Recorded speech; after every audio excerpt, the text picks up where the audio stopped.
నమస్కారం, వార్తలకు స్వాగతం. ముందుగా ముఖ్యాంశాలు. భారీ బహిరంగ సభలో పాల్గొన్న సీఎం జగన్, చంద్రబాబు నాయుడుపై ఫైర్. ఎన్నికల సందర్భంగా రోడ్ షో నిర్వహించిన సీఎం రేవంత్ రెడ్డి, పలు అంశాలపై వివరణ. నెల్లూరులో భారీ బహిరంగ సభలో సీఎం జగన్ పాల్గొన్నారు. ఈ సందర్భంగా పలు అంశాలపై ఆయన ప్రసంగించారు.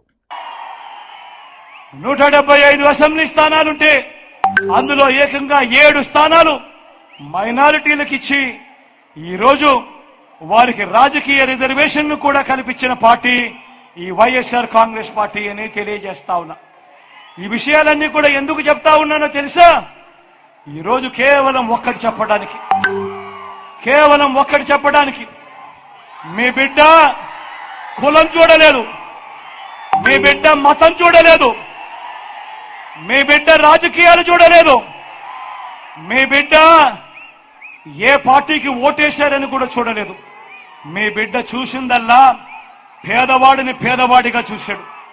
మీ బిడ్డ ఆలోచనలు ఎప్పుడు కూడా ఈరోజు పేదవాడిగా ఉన్నవాడు రేపొద్దున ఈ బిడ్డ పెరిగి పెద్దవాడు కావాలి, మరో 15 సంవత్సరాలలో ఈ బిడ్డ ఏకంగా పెద్ద పెద్ద ఉద్యోగాలలో కనిపించాలి, పేదరికం పోవాలి అని మీ బిడ్డ తపరపడ్డాడు, తాపత్రయపడ్డాడు. అందుకే ప్రతి అడుగులోనూ మీ బిడ్డ మాట్లాడతాడు. నా ఎస్సీలు అని అంటాడు, నా ఎస్టీలు అని అంటాడు, నా బీసీలు అని అంటాడు, నా మైనారిటీలు అంటాడు, నా పేద వర్గాలు అని అంటాడు. ఎందుకో తెలుసా? కారణం ఆ నిరుపేద వర్గాలకు ఆ భరోసా ఇవ్వాలి. ముఖ్యమంత్రి స్థానంలో ఉన్న వ్యక్తి ఎప్పుడైతే ఆ భరోసా ఇస్తాడో అప్పుడు గ్రామం నుంచి రాష్ట్రం దాకా ప్రతి ఒక్కరికి కూడా ఆ ఆత్మగౌరవం పెరుగుతుంది. కాబట్టి ముఖ్యమంత్రి అనేవాడు నిలబడాలి. ఈరోజు మీ బిడ్డ గర్వంగా చెప్తా ఉన్నాడు, మంచి చేశాం, ప్రతి పేదవాడికి మంచి చేశాం, రాష్ట్రాన్ని అభివృద్ధి బాటలో నడిపించాం. ఇదొక్కటే కాదు, గర్వంగా సగర్వంగా ఇంకొక విషయం కూడా చెప్తాను. మీ బిడ్డ చేసిన మంచిగా చూపిస్తా ఉన్నాడు. మీ బిడ్డ నలుగురిలో నిలబడగలుగుతా ఉన్నాడు, కళ్ళల్లో కళ్ళు పెట్టి చూడగలుగుతా ఉన్నాడు. మీ బిడ్డ గర్వంగా కూడా చెప్పగలుగుతా ఉన్నాడు. మీ బిడ్డ వల్ల మీ కుటుంబంలో మీకు మంచి జరిగి ఉంటే మీ బిడ్డకు సైనికులుగా మీరే నిలబడండి అని చెప్పి మీ బిడ్డ పిలుపునివ్వగలుగుతా ఉన్నాడు. మరి 14 ఏళ్లు ముఖ్యమంత్రిగా చేసిన ఆ చంద్రబాబు పేదలకు గుర్తుండే విధంగా ఒక్కటంటే ఒక్క మంచి కనిపించదు. పేదలకు గుర్తుండే విధంగా ఆయన చేసిన ఒక్కటంటే ఒక్క స్కీము కూడా కనిపించదు. చంద్రబాబు మేనిఫెస్టో ఓ మాయలు, ఓ మోసాలు. చంద్రబాబు ఎన్నికలప్పుడు మాత్రం చంద్రబాబు నాయుడు గారికి ప్రజలు గుర్తుకొస్తారు, మేనిఫెస్టోలు గుర్తుకొస్తాయి, మాయలు గుర్తుకొస్తాయి, అబద్ధాలు గుర్తుకొస్తాయి, మోసాలు గుర్తుకొస్తాయి. ఒక్కసారి అధికారం వచ్చిన తర్వాత మాత్రం ఆయనలో ఉన్న చంద్రముఖి నిద్రపైకి లేస్తుంది. 14 ఏళ్లు ముఖ్యమంత్రిగా పనిచేసిన వ్యక్తి పేదలకు గుర్తుండిపోయేలా ఒక్క మంచి చెప్పలేకపోతా ఉన్నాడు. పేదలకు గుర్తుండిపోయేలా ఒక్క స్కీము చెప్పలేకపోతా ఉన్నాడు అనంటే ఆయన ఎన్నిసార్లు పేదలను మోసం చేశాడు అన్నదానికి నిదర్శనం కాదా అని అడుగుతా ఉన్నా. ఇదే చంద్రబాబు మేనిఫెస్టో మోయలు, ఇదే చంద్రబాబు మేనిఫెస్టో మోసాలు ఎలా ఉంటాయో ఒక్కసారి మీకు చూపిస్తా. 2014లో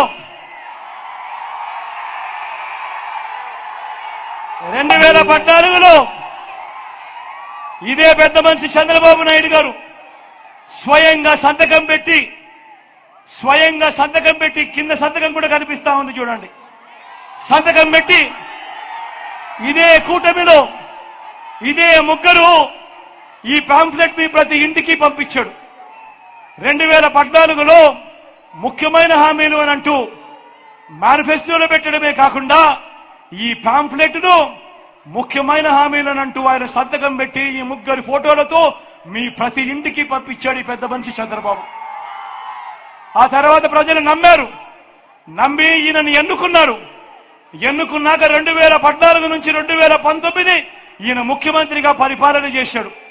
నేను అడుగుతా ఉన్నా, ఈ 2014లో ఈయన మేనిఫెస్టో అని అంటూ సంతకం పెట్టి ప్రతి పేద ఇంటికి ఇది పంపించి ఈ ముగ్గురు ఫోటోలతో ఉన్న ఈ పాంప్లెట్ పంపించి ఇందులో చెప్పినవి కనీసం ఒక్కటంటే ఒకటైనా చేశాడా అని మీరందరూ కూడా ఆలోచన చేయమని కోరుతా ఉన్నా. ఇందులో చెప్పినవి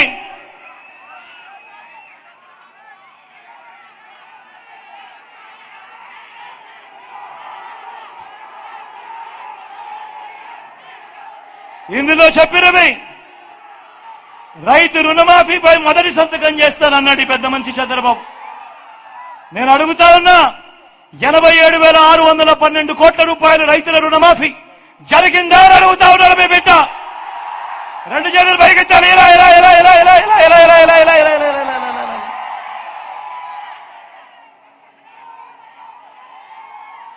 రెండో హామీ, పొదుపు సంఘాల రుణాలన్నీ రద్దు చేస్తానన్నాడు. 14,205 కోట్ల రూపాయలు పొదుపు సంఘాలకు సంబంధించిన రుణాలు. నేను అడుగుతా ఉన్నాను, ప్రతి అక్క చెల్లెమ్మని అడుగుతా ఉన్నాను, వారి కుటుంబ సభ్యులను అడుగుతా ఉన్నాను, ఒక్క రూపాయలా చంద్రబాబు మాఫీ చేశాడా అని అడుగుతా ఉన్నాడు మీ బిడ్డ. మూడో హామీ, ఆడబిడ్డ పుడితే మహాలక్ష్మి పథకం అంట. మహాలక్ష్మి పథకం కింద 25,000 రూపాయలు మీ బ్యాంకుల్లో డిపాజిట్ చేస్తామంట అన్నాడు. నేను అడుగుతా ఉన్నా, ఇన్ని వేల మంది ఇక్కడ ఉన్నారు, ఆయన హయాంలో 25,000 కదా దేవుడు ఎరుగు, కనీసం ఒక్క రూపాయి అయినా మీ బ్యాంకు ఖాతాల్లో వేశాడా అని అడుగుతా ఉన్నాడు మీ బిడ్డ. ఎన్నికల సందర్భంగా CM Revanth Reddy road show నిర్వహించారు. ఈ సందర్భంగా ఇరు పార్టీలపై పలు విమర్శలు చేశారు. రాహుల్ గాంధీ గారితో మాట్లాడి దానం నాగేందర్ ను మీరు ఎంపీగా గెలిపించండి, కేంద్రంలో మంత్రి పదవి ఇప్పించే బాధ్యత నేను తీసుకుంటా. అందుకే మిత్రులారా, ఈ నగరం అభివృద్ధి జరగాలంటే కాంగ్రెస్ పార్టీ గెలవాలి. మీ సమస్యలన్నీ నాకు తెలుసు. మా మేయరమ్మ, మా డిప్యూటీ మేయరమ్మ చెప్పింది, మా అనిల్, మా అంజనాన్న చెప్పిండు. మీ సమస్యలు పరిష్కారం కావాలంటే ఈరోజు రాష్ట్రంలో కాంగ్రెస్ పార్టీ అధికారంలో ఉంది. మనం వచ్చిన మొదటి 100 రోజుల్లోనే ఆడబిడ్డలకు ఆర్టీసీ బస్సులో ఉచితంగా ప్రయాణం కల్పించినాం. ఇప్పటి వరకు 35 కోట్ల మంది ఆడబిడ్డలు ఆర్టీసీ బస్సులో ఉచిత ప్రయాణాన్ని ఉపయోగించుకున్నారు. బస్తీలలో, వివిధ కాలనీలలో ఉండే మా పేదవాళ్లకు 500 రూపాయలకే సిలిండర్ ఇచ్చి ఆడబిడ్డల్ని మేము ఆదుకున్నాం. ఇదే కాదు, మీ ఇండ్లలో 200 యూనిట్ల లోపల పేదలు వాడుకునే కరెంటుకు ఇవాళ 0 బిల్లు ఇచ్చి ఉచితంగా విద్యుత్తు మీకు ఇచ్చి ఈరోజు పేదలను ఆదుకున్నాం. పేదల ఆరోగ్యం కోసం దవాఖానకు పోతే మీ బిల్లులు చూసి చచ్చిపోయే పరిస్థితి ఉంటే రాజీవ్ ఆరోగ్యశ్రీ ద్వారా 10 లక్షల రూపాయలు ఉచితంగా ఇవాళ పేదలకు ఉచిత వైద్యాన్ని అందిస్తున్నాం.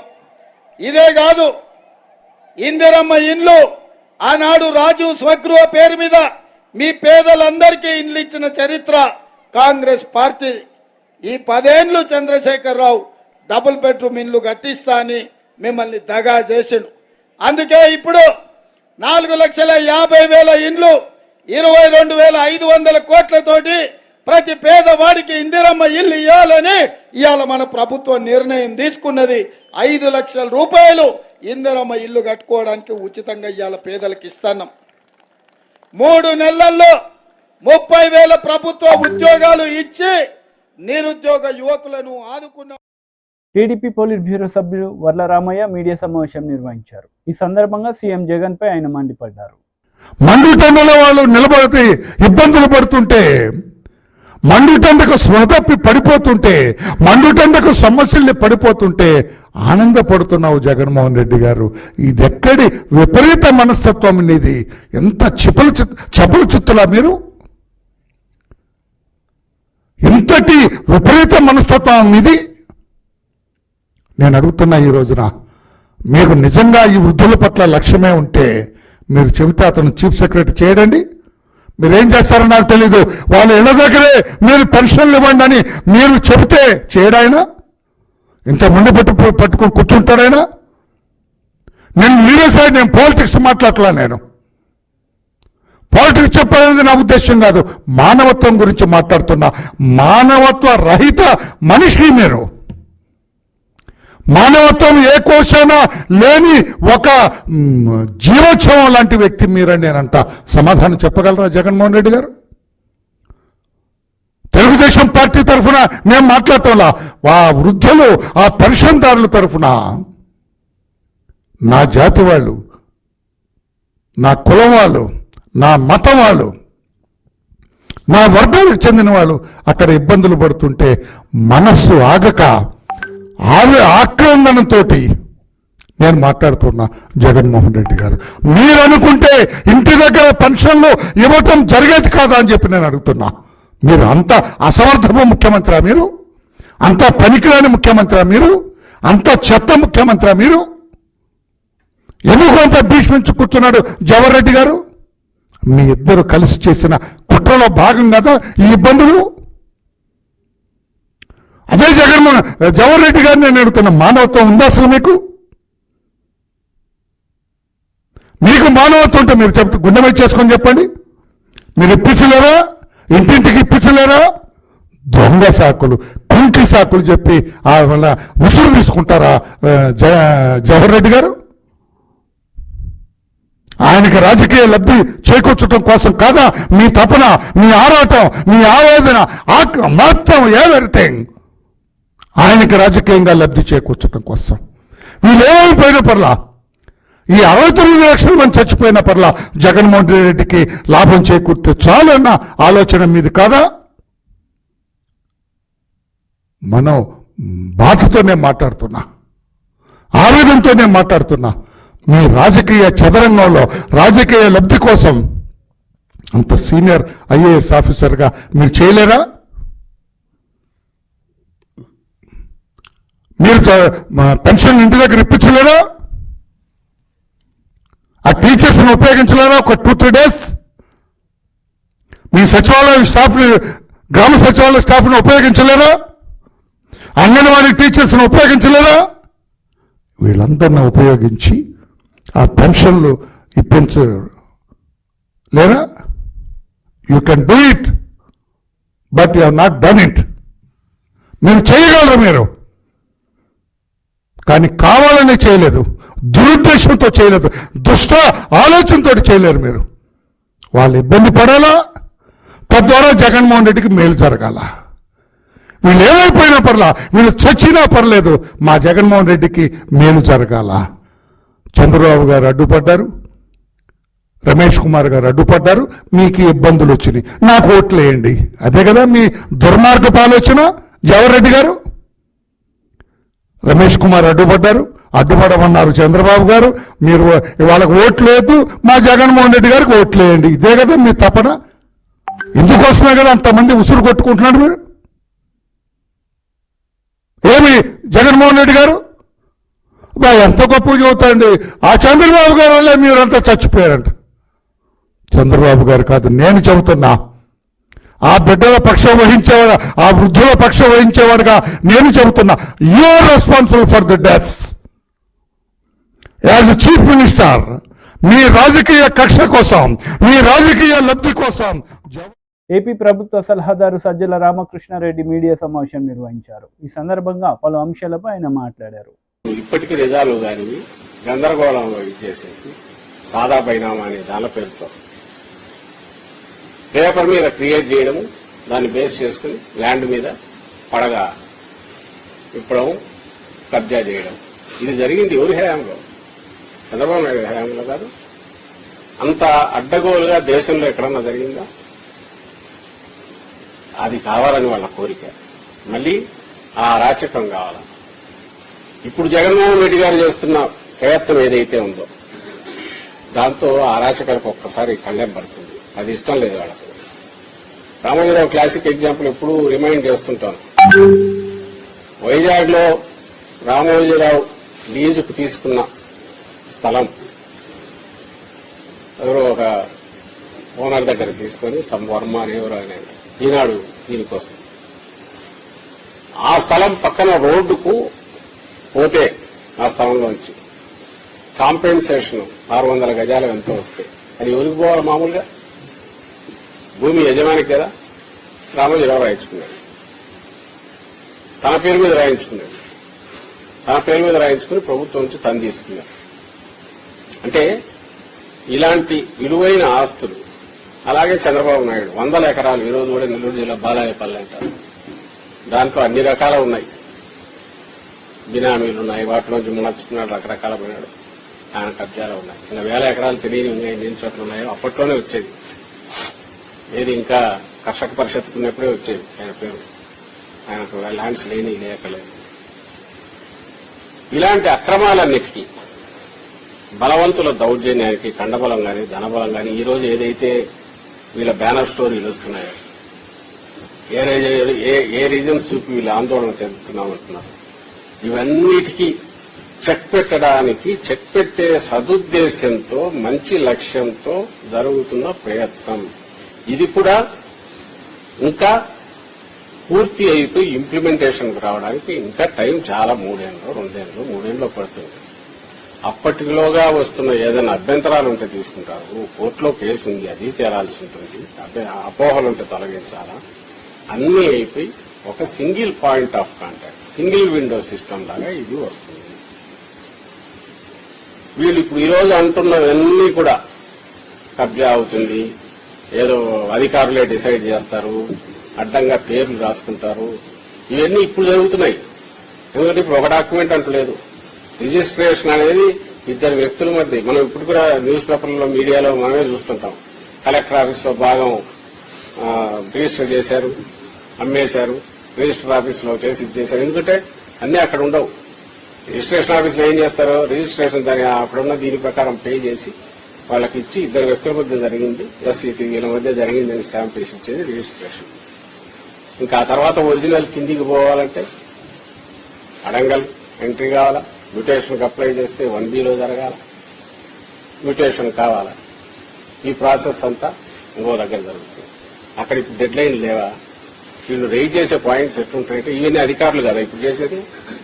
ఇప్పుడు పై నుంచి దిగి వచ్చిన వాళ్ళు ఎవరు చేస్తున్నారు అంటే, వీళ్ళు ఈ అధికారులు కాక రేపుండే అధికారులు భిన్నంగా ఉంటారని ఎందుకు అనుకుంటున్నారు రామోజీరావు? ఎందుకు అనుకుంటున్నారు చంద్రబాబు? మార్గదర్శి వాళ్ళని పెట్టి చేయించాలన్నా ఇవన్నీ?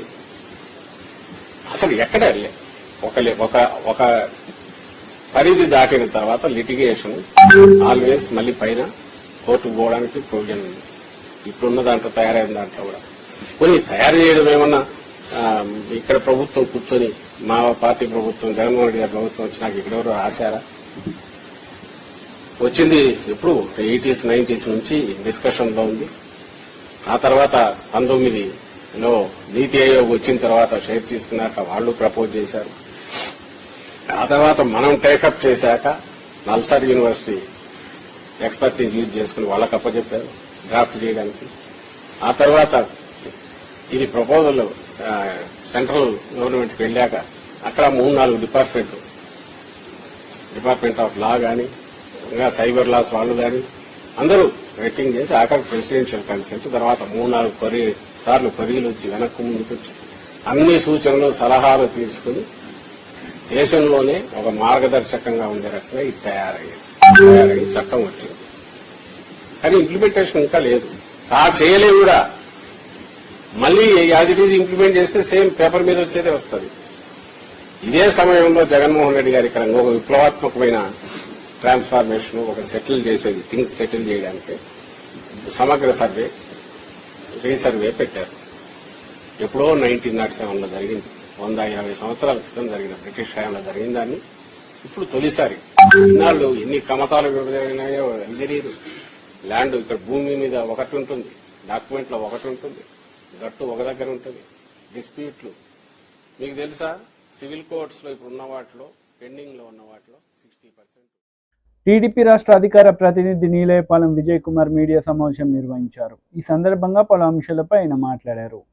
ప్రభుత్వం చేత GOAP.in లాంటి లేకపోతే .com లాంటి ఒక ఏమంటారు ఇది వెబ్సైట్ అడ్రస్ కలిగిన సంస్థ కాకుండా ఒక ప్రైవేట్ సంస్థకి మీరు ఇస్తున్నారని ఖచ్చితంగా రూఢీగా తెలుస్తోంది. ఇది కరెక్టేనా? సరే, అసలు ఒక ప్రైవేట్ సంస్థకి ప్రజల ప్రైవేట్ ఆస్తులను ఇవ్వచ్చా ఆ హక్కు మీకుందా అసలు? ప్రజల ప్రైవేటు ఆస్తుల్ని ఇంకొక ప్రైవేట్ సంస్థకి దారాదత్తం చేయొచ్చా? అసలు మీకుందా? 1978లో రాజ్యాంగపరంగా చేసిన చట్టం ప్రకారం ఆస్తులు ఫండమెంటల్ రైట్ నుంచి కాన్స్టిట్యూషనల్ రైట్కి మార్చబడ్డాయి. అలాంటి రాజ్యాంగబద్ధమైన హక్కు కలిగిన ప్రైవేట్ ఆస్తుల యొక్క నేను ఉంచుకోవడం అనేది నా హక్కు రాజ్యాంగపరంగా. అట్లాంటి హక్కు వేరే దేశంలో అమెరికా లాంటి దేశంలో మీ పప్పులు నా పప్పులు అక్కడే ఉడకవు. అక్కడ మార్చేస్తే మన బతికేంటి, మన గతి ఏంటి, మా సావు ఏం కావాలి? సో అట్లాంటి సంస్థకి మీరు ఇస్తారా? వాళ్ళు డిజిటలైజ్ చేస్తారా? ఇది మీరు ఆలోచించలేదా? కనీసం ఇట్లాంటి ఆలోచన ఒకటి చేసేటప్పుడు మీరు బహిరంగంగా ప్రజలకు ప్రకటన ఇచ్చారా? ప్రజలకు తెలియజెప్పారా? ల్యాండ్ టైటిలింగ్ కోసం ఇన్నిసార్లు దాదాపు సంవత్సరం నుంచి చేస్తున్నారు కదా. ఈ క్రిటికల్ రివర్ ప్రధాన కేర్ వస్తుంది. కేరే లేదు ఇక్కడ. కేర్ అనేది ఉంటే ఇంకేం అసలు మీ దీనికే పోరు కదా. చూడండి, మాకు తెలియకుండానే కేర్ వస్తుంది. కేర్ అనేది శ్రద్ధ లేదు అసలు మీకు. క్రిటికల్ రివర్ అనే సంస్థకి ఇచ్చేటప్పుడు భారత ప్రభుత్వం నుంచి అనుమతులు పొందారా? ఎందుకు భారత ప్రభుత్వం అంటున్నానంటే ల్యాండ్ అనేది స్టేట్ ఇష్యూనే కావచ్చు, కానీ ఈ ల్యాండ్ టైటిలింగ్ యాక్ట్ నీతి ఆయోగ్ నుంచి వచ్చింది. సో నీతి ఆయోగ్ నుంచి వచ్చిన తర్వాత ఏ రాష్ట్రం చేయలేదు, మీరు ఒక్కరే అత్యుత్సాహంతో చేసేశారు. సో భారత ప్రభుత్వం చేత అనుమతి పొందారా? ఈ క్రిటికల్ రివర్ టెక్నాలజీస్ అనే సంస్థని అసలు మీరు ఎలా ఐడెంటిఫై చేశారు సార్? జగన్మోహన్ రెడ్డి గారు ఇంత పెద్ద ఎత్తున మన ఆస్తులన్నీ ఆ సంస్థకి ఇచ్చేటప్పుడు దీనికి సరైన అంత స్థాయి ఆ సంస్థకు ఉందా? పోనీ ఈ సంస్థకి ఏమేమి స్థాయిలు ఉన్నాయి, వాళ్ళకున్న ప్రోటోకాల్స్ ఏంటి, ఇవన్నీ మీరు చూసారా? అసలు సింపుల్గా చెప్పాలంటే ఓపెన్ టెండర్ ఇచ్చారా? క్రిటికల్ రివర్ అనే సంస్థకి ఇచ్చేటప్పుడు ఓపెన్ టెండర్ ఇచ్చారా? ఈ storage, distillation and security contract ఇచ్చేటప్పుడు ఓపెన్ టెండర్ ఇచ్చారా? ఇస్తే ఎప్పుడు ఇచ్చారు? ఎంతమంది అప్లై చేశారు? L1, L2, L3 ఎవరు? ఏ విధంగా ఏ ప్రోటోకాల్స్ బేస్ చేసుకొని L1, L2, L3 మీరు ఐడెంటిఫై చేశారు? వాళ్ళ యొక్క ట్రాక్ రికార్డ్ ఏ విధంగా అసెస్ చేశారు? అసెస్మెంట్ ప్రోటోకాల్స్ ఏంటి? వీళ్ళకి చూపిన ఫీజు ఎంత? ఫ్రీగా చేయరు కదా. ఫ్రీగా అయితే ఏ సాఫ్ట్వేర్ కంపెనీ చేయదు. మేము సాఫ్ట్వేర్ నుంచి వచ్చామే, డబ్బులు తీసుకుని చేస్తారు ఎవరన్నా. ఎంత ఫీజు మీరు చూపారు? ఇది ఒక్కొక్క డాక్యుమెంట్కి ఇంత ఇస్తారా, లేకపోతే మొత్తం సంవత్సరానికి మన వాళ్ళే అయితే ఇంత అని చెప్పేశారా? ఫిక్స్డ్ ఫీజు అన్నారా? ఏ బేసిస్ మీద ఇచ్చారు? సో ఇది క్రిటికల్ రివర్ అనే సంస్థకి మీరు కాంట్రాక్ట్ ఇవ్వడానికి, ఈ ఆస్తుల యొక్క పత్రాలు ఇవ్వడానికి సంబంధించిన ఒక 4 క్వశ్చన్లు అండి.